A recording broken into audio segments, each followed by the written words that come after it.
Hello students, कैसे हैं आप सब। इस वीडियो का टॉपिक इलेक्ट्रिक डाइपोल के बारे में है। लेकिन इलेक्ट्रिक डाइपोल के बारे में हमने पहले इलेक्ट्रिक फील्ड निकाला हुआ है, राइट। अब हम सीखेंगे इस वीडियो में कि इलेक्ट्रिक डाइपोल को अगर मैं एक एक्सटर्नल इलेक्ट्रिक फील्ड में रखूं तो उसके साथ क्या होगा। एक एक्सटर्नल इलेक्ट्रिक फील्ड हम लेंगे जो यूनिफॉर्म है, तो उस डाइपोल के साथ क्या होगा। एंड प्लस अगर हम उस डाइपोल को कुछ और करने की कोशिश उसके साथ करेंगे तो देन उसके अंदर किस टाइप की एनर्जी स्टोर होगी और वो कितनी होगी। एंड देन हम एक सैंपल प्रॉब्लम भी लेंगे, राइट। तो शुरू करते हैं। तो पहले एक इलेक्ट्रिक फील्ड बनाते हैं यूनिफॉर्म।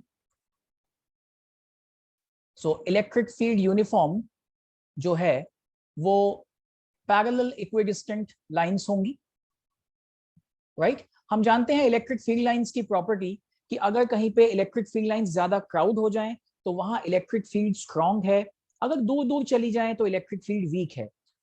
इक्विडिस्टेंट है तो इलेक्ट्रिक फील्ड यूनिफॉर्म है, राइट। मतलब हर पॉइंट पे इलेक्ट्रिक फील्ड की वैल्यू सेम है। So this is a uniform electric field, right. Denote कर देते हैं। अब बनाते हैं एक डाइपोल। इसमें ये बना दिया हमने डाइपोल। इसमें चार्जेस मार्क करते हैं।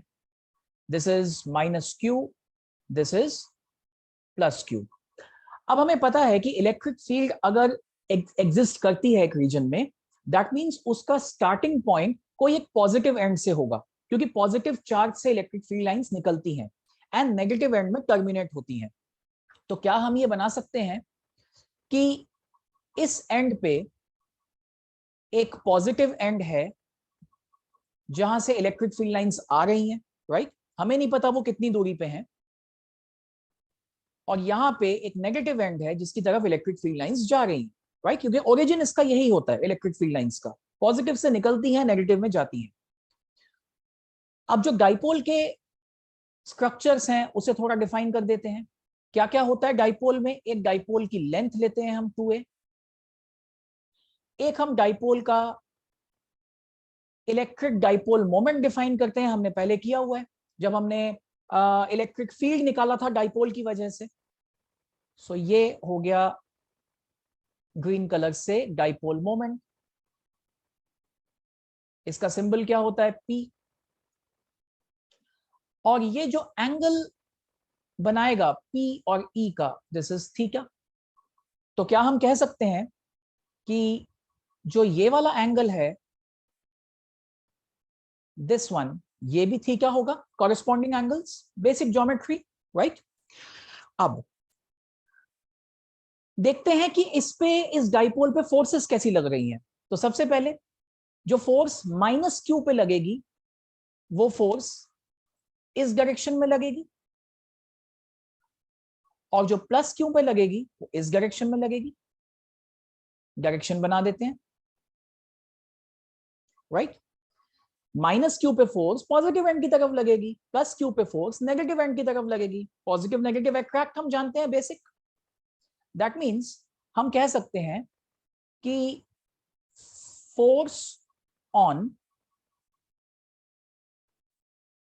Either charge that is minus Q और प्लस क्यू, एफ मैं अगर मॉड्यूलस की बात करूं तो दिस इज क्यू टाइम्स ई। देखिए हर पॉइंट पे इलेक्ट्रिक फील्ड सेम है, तो माइनस क्यू के लोकेशन पे या प्लस क्यू के लोकेशन पे जो ई की वैल्यू है वो सेम है। सो फोर्स जो लग रही है वो क्यू इंटू ई है, राइट। अब फोर्स निकाल लिया। अब ध्यान से देखिए कि इन दोनों फोर्सेस का क्या ये फोर्सेस एक दूसरे को कैंसल आउट करेंगे। The answer is no. Reason being, दो फोर्सेस का अगर लाइन ऑफ एक्शन सेम हो, सपोज ये आपके पास एक मटेरियल है, अगर आप इस पे फोर्स ऐसे करके लगाएं, ऑपोजिट इक्वल फोर्सेस हैं, तो ये एक दूसरे को कैंसल आउट करेंगे, ये ऑब्जेक्ट कहीं मूव नहीं करेगा। लेकिन इसी जगह पे अगर आप फोर्सेस को, एक फोर्स ऐसे लगे और एक फोर्स ऐसे लगे, ऑपोजिट है इक्वल है, तो क्या ये कैंसल आउट करेंगे? नहीं, ये एक रोटेशन इफेक्ट प्रोड्यूस करेंगे। ये जो मेरा मटेरियल है ये इस तरह से रोटेट हो जाएगा, क्योंकि इनका लाइन ऑफ एक्शन अलग है। इसका लाइन ऑफ एक्शन ये है, इस फोर्स का लाइन ऑफ एक्शन ये है। दोनों फोर्सेस के बीच का जो लाइन ऑफ एक्शन है उसके परपेंडिकुलर डिस्टेंस पे ये टॉर्क डिपेंड करता है कि कितनी टॉर्क लगेगी। टॉर्क क्या होता है? एक ऐसा फोर्स जो रोटेशन इफेक्ट प्रोड्यूस करे, राइट? तो यहां पे आप देख सकते हैं क्लियरली, इस एग्जांपल से आपको समझ आ गया होगा कि इन दोनों फोर्सेस का, जो ये फोर्स है और ये फोर्स है, इन दोनों फोर्सेस का लाइन ऑफ एक्शन के बीच में ये होगा परपेंडिकुलर डिस्टेंस। देखिए ये होगा परपेंडिकुलर डिस्टेंस, डायग्राम में क्लियर है। ये है 2a और ये है परपेंडिकुलर डिस्टेंस। अगर मैं 2 मिनट के लिए इसको y का नाम दे देता हूं तो मैं लिख सकता हूं sin theta is y over 2a. So this y, which is basically the perpendicular distance between the two lines of action of two forces acting on this dipole, ये आपका हो जाएगा 2a sin थीटा। अब आते हैं torque पे। Torque निकाल लेंगे अब फटाफट।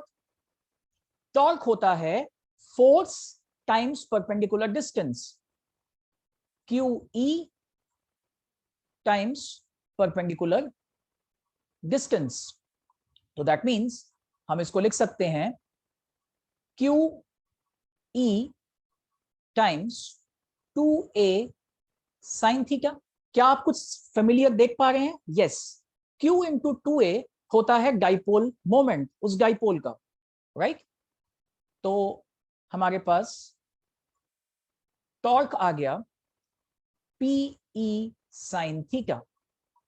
ये टॉर्क का मैग्नीट्यूड है। अगर हम डायरेक्शन की बात करें तो torque is given by P crossed with E। Torque vector का जो डायरेक्शन है वो हो जाएगा P cross E, right? A cross B modulus होता है AB sin थीटा, सो P cross E PE sin theta, right?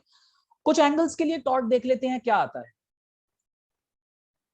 जैसे कि अगर कुछ सिचुएशन ऐसी हो, इलेक्ट्रिक फील्ड इस तरह से है एंड इसमें आपका डाइपोल इस तरह से है, ये हो गया dipole moment. P and E के बीच में एंगल कितना है इस केस में? 0 degree. They are in the same direction, so आप कह सकते हैं कि टॉर्क जो हो जाएगा it will be PE sin 0। sin 0 0 होता है तो कोई टॉर्क एक्ट नहीं करेगी। सिमिलरली अगर ये सिचुएशन है, इलेक्ट्रिक फील्ड -q इधर प्लस q इधर, तो ये हो गया P। अब P and E oppositely directed हैं तो एंगल हो गया इनके बीच में 180। साइन 180 भी 0 होता है तो टॉर्क हो गया PE sin 180 which is again 0। हैरानी की बात है दोनों केसेस में टॉर्क आपके 0 हैं, ठीक है? तो डिफरेंस क्या है? डिफरेंस अभी हम देखेंगे जब हम पोटेंशियल एनर्जी डिस्कस करेंगे, ठीक है? अब मैक्सिमम टॉर्क कब लगेगी? Torque will be maximum when it is PE sin 90, that is PE। इसकी भी सिचुएशन दिखा देते हैं। इलेक्ट्रिक फील्ड, ये आपका डाइपोल और ये हो गया आपका P। So P and E के बीच में एंगल 90, मैक्सिमम टॉर्क लगेगी इस सिचुएशन में, राइट? तो ये हो गया टॉर्क के बारे में, ठीक है? इस पे याद रखिए डाइपोल पे कोई नेट फोर्स नहीं लगेगी। डाइपोल नेट कहीं पे ट्रांसलेशनल मूवमेंट नहीं करेगा, लीनियर मूवमेंट नहीं करेगा। वो तब करेगा जब यूनिफॉर्म इलेक्ट्रिक फील्ड ना हो आपके पास।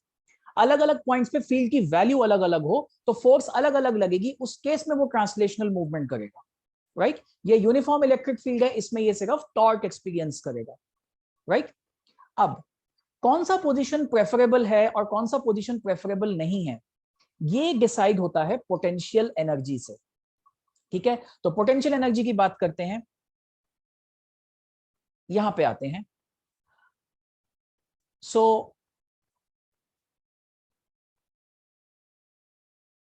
potential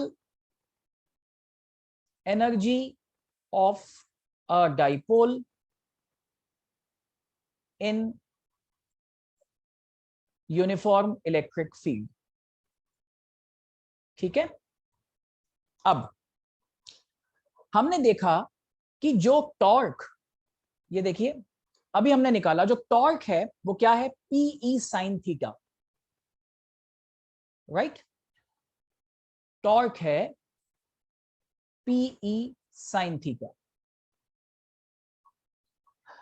नाउ ये सिचुएशन ऐसी है कि जिसमें पी एंड ई के बीच में एंगल थीटा है, तो उस मोमेंट पे टॉर्क लगेगी पीई साइन थीटा। अगर आप उसको खुद से एक एंगल डी थीटा से रिवॉल्व करते हो, है ना, आप उसको खुद रोटेट करते हो by an amount D theta, right. आप एक्सटर्नल एजेंसी के तौर पे उस पर वर्क कर रहे हो, उसे डी थीटा से रोटेट कर रहे हो, तो क्या हम ये लिख सकते हैं, small work done in rotating the dipole through an angle d theta is small work done dw लिख सकते हैं, it is equal to tau d theta। जिस तरह से लीनियर में लिखा जाता है work done is force times displacement, उसी तरह से रोटेशनल में वर्क डन होता है फोर्स की जगह लेता है टॉर्क, उसका एनालॉग, एंड लीनियर डिस्प्लेसमेंट की जगह लेता है एंगुलर डिस्प्लेसमेंट, जो कि है एंगल की जो रोटेशन है रेडियन में होती है, right. So dw is tau D theta. इसको हम लिख सकते हैं P E sine theta D theta, right. अब मुझे वर्क डन निकालना है एक सर्टेन एंगल से एक सर्टेन एंगल रोटेट करने में। ये तो एक छोटा सा एंगल रोटेट किया है, तो मुझे अगर टोटल वर्क डन निकालना है मुझे इस फैक्टर को इंटीग्रेट करना पड़ेगा। So total work done in rotating it from θ1 to θ2, some general angle θ1 to some general angle θ2, तो हम लिखेंगे W is equals to integral dW PE sin theta d theta. Variable of integration क्या है, theta angle, तो θ1 से θ2। अब बेटा P constant है, डाइपोल का डाइपोल मोमेंट तो नहीं चेंज होगा, इलेक्ट्रिक फील्ड यूनिफॉर्म है, कांस्टेंट है, सो आपका मैथमेटिकली PE बाहर आ जाएगा। साइन थीटा का इंटीग्रेशन होगा, साइन थीटा का इंटीग्रेशन होता है माइनस कॉस थीटा, राइट। तो माइनस कॉस थीटा है, तो माइनस को बाहर लिख देते हैं, यहां लिखते हैं कॉस थीटा, और यहां पे अब लिमिट्स पुट होंगी θ1 से θ2। ये जो वर्क डन है, ये वर्क डन आप कर रहे हो डाइपोल पे, उसको रोटेट करने में फ्रॉम θ1 से θ2। तो ये एनर्जी, आपके द्वारा दी गई एनर्जी कहां जाएगी, ये उस डाइपोल की पोटेंशियल एनर्जी बन जाएगी। That is what the topic is, potential energy of a dipole in uniform electric field. So potential energy आ गया, तो यू लिखेंगे इसे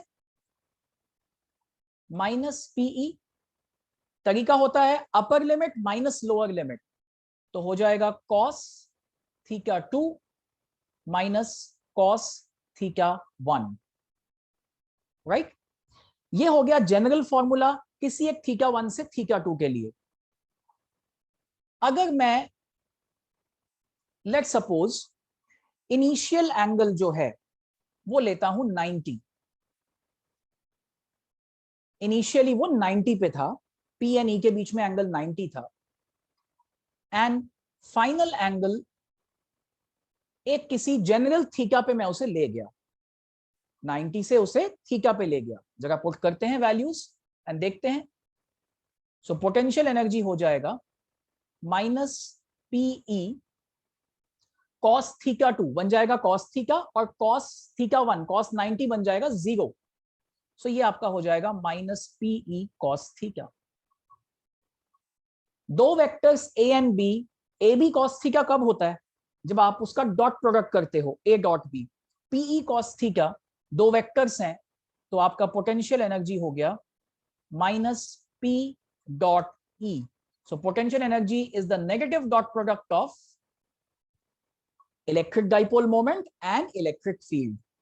राइट, यहां से हमें एक हिंट मिलता है कि हालांकि दो ऐसे सिचुएशंस जहां टॉर्क जीरो है, लेकिन कौन सी सिचुएशन स्टेबल होगी, कौन सी अनस्टेबल होगी, ये इसका हमें पोटेंशियल एनर्जी बताएगा. तो देखिए, थीटा इज इक्वल्स टू 0 और 180 पे आपका टॉर्क दोनों सिचुएशंस में 0 है.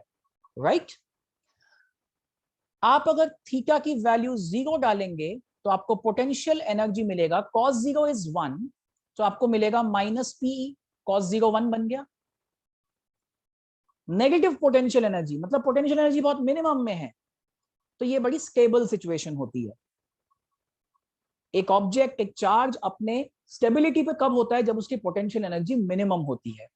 Right, theta is equals to 180, cos 180 minus 1 होता है, तो इसलिए u हो जाएगा minus P E into minus 1 which is plus PE.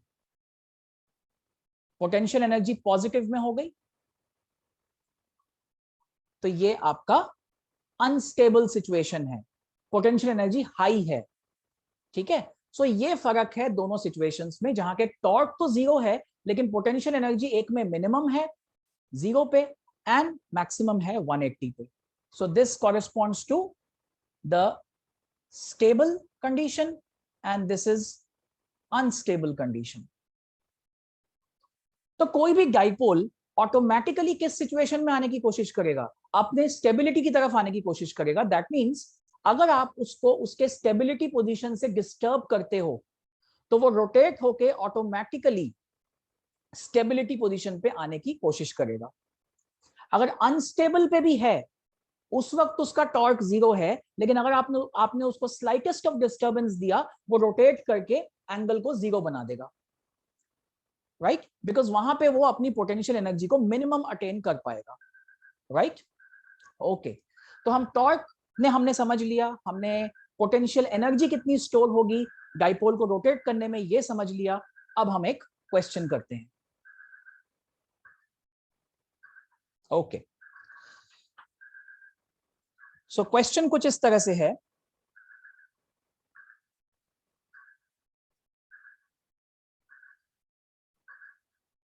एक इलेक्ट्रिक डाइपोल है +5 माइक्रोकूलम एंड -5 माइक्रोकूलम. डिस्टेंस है इनके बीच का 2 सेंटीमीटर. यूनिफॉर्म इलेक्ट्रिक फील्ड है. मैं वर्ड यूनिफॉर्म नहीं लिख रहा, बट ऑब्वियस है यूनिफॉर्म इलेक्ट्रिक फील्ड है. 50 वोल्ट पर मीटर.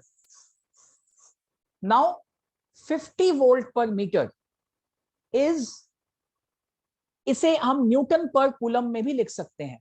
न्यूटन पर कूलम तो हमने पढ़ा ही है, एंड वोल्ट पर मीटर भी इसकी एक यूनिट होती है जो हम चैप्टर 2 में पढ़ेंगे. तो आप इसे अभी के लिए 50 वोल्ट पर मीटर चलिए ना लिखकर आप इसे न्यूटन पर कूलम भी लिख लीजिए. राइट, उसने बोला है क्या क्या कैलकुलेट करना है? Calculate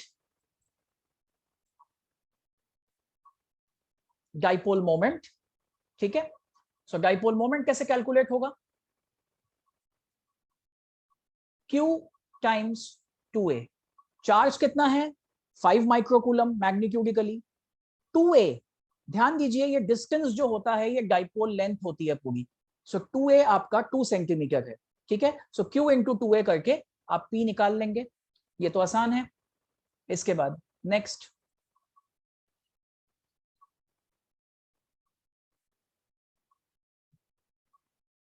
initial torque on the dipole. अब इसमें ये गिवन है क्वेश्चन में, दैट इज जो इनिशियल एंगल है P एंड E के बीच का वो 30 डिग्री है. राइट, सो इनिशियल टॉर्क क्या हो जाएगा? अभी हमने सीखा है P E sine theta,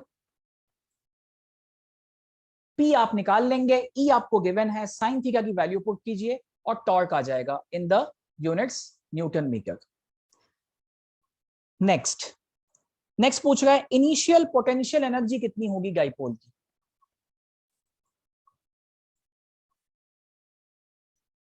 initial potential energy कितनी होगी डाइपोल की, मतलब इस एंगल पे। तो पोटेंशियल एनर्जी क्या फॉर्मूला है, U is equals to minus P E cos theta. P पता है, E पता है, थीटा पुट कीजिए, इनिशियल पोटेंशियल एनर्जी निकाल लीजिए। नेक्स्ट पूछ रहा है potential energy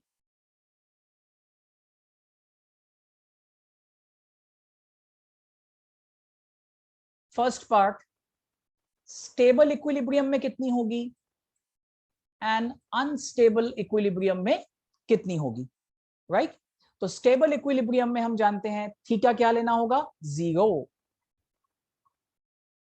theta will be 0, तो थीटा 0 पुट करके पोटेंशियल एनर्जी निकाल दीजिए।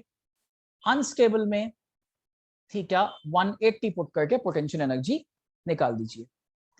नेक्स्ट पार्ट कहता है if change in the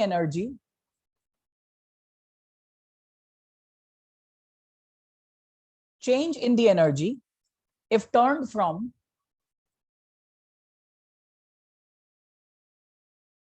initial position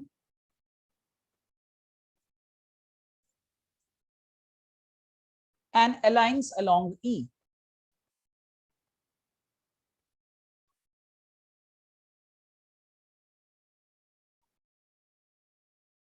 ठीक है।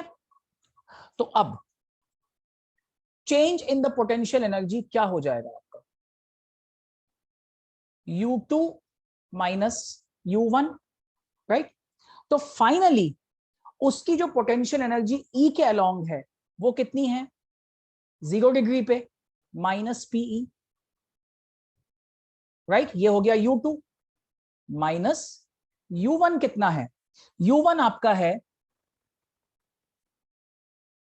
Minus P E cos theta, right, जो उसका इनिशियल पोटेंशियल एनर्जी जो 30 के एंगल पे आपने निकाला था। So it will be minus P E plus P E cos theta, यहां वैल्यूज पुट कीजिए एंड आपको चेंज इन एनर्जी मिल जाएगा, राइट। फिर लास्ट पार्ट है इसका,